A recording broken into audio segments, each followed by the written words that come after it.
Jésus et les Juifs avaient des visions complètement différentes du plan de Dieu pour le Messie et pour le royaume promis. Ces deux visions étaient en conflit direct et ne pouvaient pas coexister. Dans ce chapitre, nous allons regarder brièvement les différentes manières où ces visions sont en conflit et aussi comment la compréhension de ce conflit nous aide à mieux lire les évangiles et à comprendre leur sens. Il y a 3 textes vraiment importants à lire et à comprendre pour voir ce conflit entre les programmes messianiques de Jésus et ceux des Juifs. Premièrement, dans Matthieu chapitre 16, les versets 21 à 23. Nous nous trouvons juste après que les disciples aient confessé que Jésus est le Messie, c'est-à-dire ils se sont pleinement rendus compte de l'identité messianique de Jésus. Nous lisons à partir du verset 21. Dès ce moment, Jésus commença à montrer à ses disciples qu'ils devaient aller à Jérusalem, beaucoup souffrir de la part des anciens, des chefs, des prêtres et des spécialistes de la loi, être mis à mort et ressusciter le 3e jour. Alors Pierre le prit à part et se mit à le reprendre en disant « Que Dieu t'en garde, Seigneur, cela ne t'arrivera pas. » Mais Jésus se retourna et dit à Pierre « Arrière Satan, tu es un piège pour moi, car tes pensées ne sont pas les pensées de Dieu, mais celles des hommes. » Ici nous voyons le conflit entre ces deux programmes. D'un côté Jésus qui dit le Messie doit souffrir beaucoup, être mis à mort pour ressusciter le 3e jour. Et de l'autre côté Pierre qui dit non, cela ne peut pas arriver. Jésus dit qu'on ne peut pas avoir les deux. Le rejet de Pierre, même s'il y a des bonnes intentions, vient en réalité de Satan lui-même. Le deuxième texte se trouve dans Marc chapitre 15, verset 32. Lorsque Jésus est en croix, il est crucifié, il est en train de mourir, les chefs des Juifs lui disent ceci, que le Messie, le roi d'Israël, descende maintenant de la croix, afin que nous voyions et que nous croyions. Et de nouveau, nous voyons, lorsque Jésus est en train de devenir Messie par sa crucifixion, lorsqu'il est en train d'être glorifié, les chefs du peuple sont en train de dire, si tu descends de cette croix, si tu rejettes le plan de Dieu, alors nous croirons en toi. Et de nouveau, nous voyons ces deux visions complètement différentes.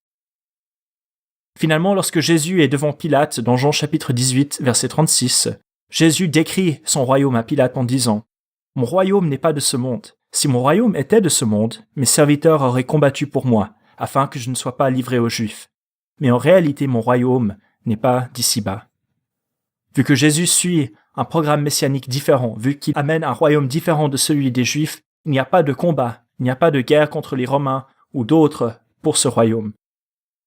Nous avons vu à travers le programme messianique de Jésus que Jésus oppose au royaume humain et matériel des Juifs un royaume spirituel. Aux espérances nationalistes qui accompagnent le royaume, Jésus oppose un royaume universel, ouvert à tous ceux qui vont croire, même ceux des païens. Aussi un royaume qui est sur tout l'univers, pas seulement sur un seul pays ou même une seule planète.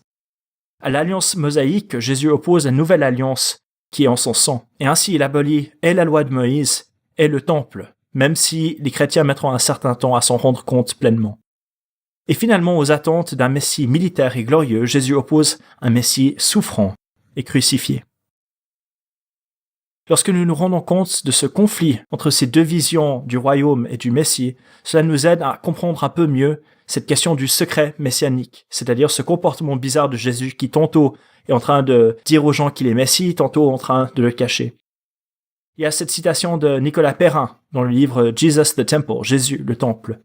Pendant ces années d'influence, Jésus a prêché le royaume de Dieu dans un monde où le vocabulaire du royaume ne pouvait être compris que dans un sens potentiellement terroriste.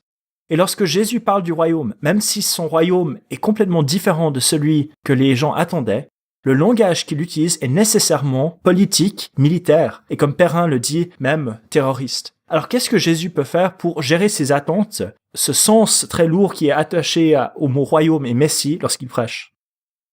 Premièrement, Jésus, et nous remarquons dans les évangiles, préfère s'appeler le Fils de l'homme, un titre qui, lorsque nous regardons dans la littérature juive du 1er siècle et de la période intertestamentaire, n'a pas une connotation messianique. Nous ne trouvons pas d'écrits ou de traditions rabbiniques ou de traditions historiques non plus qui disent que le terme Fils de l'homme, ce titre le Fils de l'homme, était utilisé par des messies. Jésus prend un des seuls termes messianiques de l'Ancien Testament qui n'a pas un sens particulier pour les Juifs de son époque, et il s'en sert pour parler de sa propre identité comme Messie. Jésus prend un terme, contrairement à Fils de David ou à Messie, il préfère utiliser ce terme Fils de l'homme qui n'est pas lourd de sens. Deuxièmement, Jésus se sert des paraboles pour enseigner au sujet du royaume de Dieu d'une manière indirecte et d'une manière voilée. Plutôt que dire directement au peuple « Voici où vous vous trompez au sujet du royaume », plus souvent, Jésus va raconter une parabole qui montre une autre réalité sur le royaume que celui que les gens attendaient. Et ensuite, en privé, il explique aux disciples et à ceux qui vont venir vers lui le vrai sens de cette parabole. Jésus peut commencer à enseigner au sujet du Fils de l'homme et au sujet du royaume d'une manière indirecte.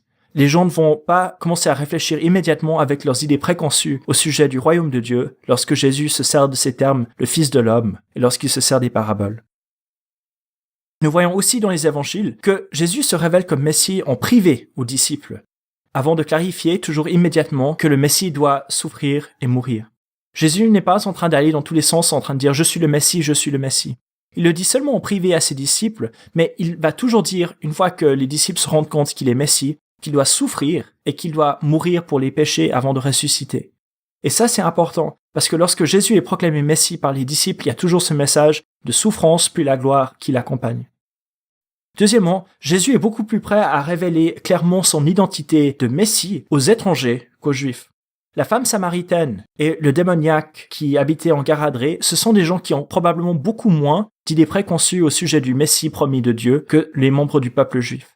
Donc lorsque Jésus dit à ces gens-là qui peuvent parler des miracles qu'il a faits, ou lorsqu'il dit à la femme samaritaine « Je suis le Christ », les gens sont beaucoup moins prêts à le suivre dans un mouvement révolutionnaire à cause de ces différences.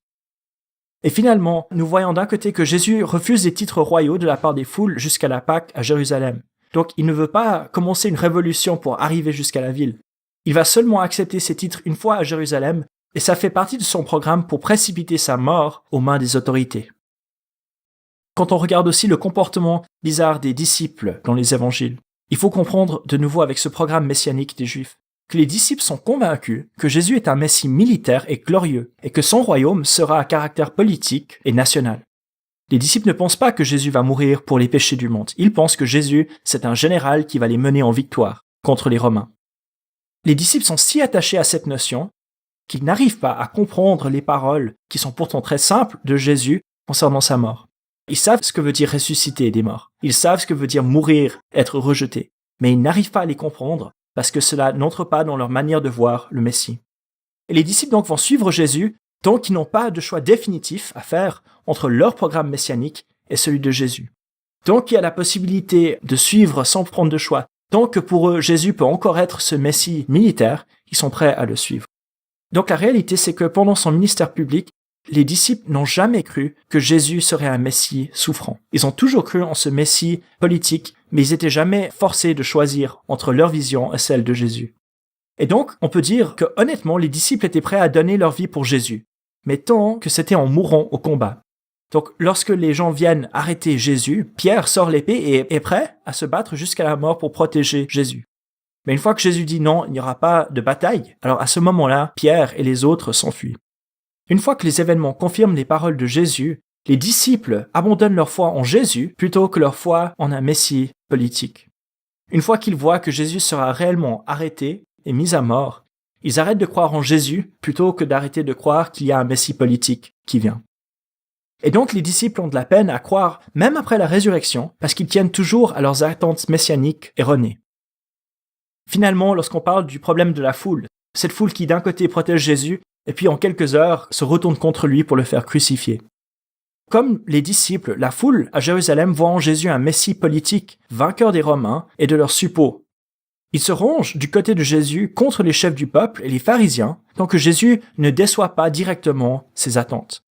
Mais lorsque les Juifs voient Jésus arrêté et humilié par les chefs et par les Romains, sans avoir résisté, ils se rendent compte que Jésus n'est pas leur Messie tant attendu. Se sentant trahis, ils vont revenir vers les pharisiens, leurs anciens héros, et ils choisissent de libérer quelqu'un qui a résisté violemment à l'autorité, Barabbas, le brigand. Le problème pour les foules, ce n'était pas qu'ils n'aimaient pas Jésus, mais ils ont vu que Jésus n'était pas celui qui les mènerait dans la résistance contre les Romains. En conclusion, nous voyons que ces deux programmes messianiques sont complètement incompatibles. L'un vient de Dieu, l'autre vient de Satan. Et il faut choisir. On ne peut pas avoir les deux. Les chrétiens, que ce soit les chrétiens juifs ou d'origine païenne, ont choisi le programme messianique de Jésus, celui qui impliquait un royaume spirituel et universel et la souffrance du Messie. Paul écrit dans 1 Corinthiens chapitre 1, le verset 23. « Or, nous prêchons un Messie crucifié, scandale pour les Juifs et folie pour les païens. » Mais les Juifs incrédules suivront de faux messies, jusqu'aux révoltes de l'an 66 à 70 et de 132 à 135 après Jésus-Christ. Et ces révoltes aboutiront au massacre du peuple juif et à la destruction totale de l'État juif et du culte mosaïque. Ce projet messianique mènera à leur perte. Jésus s'est toujours opposé au messianisme politique.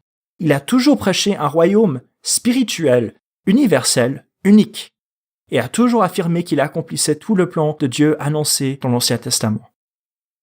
Lorsque nous parlons du Messie, lorsque nous parlons du royaume de Dieu, ça doit toujours être dans ces mêmes termes que Jésus lui-même a définis.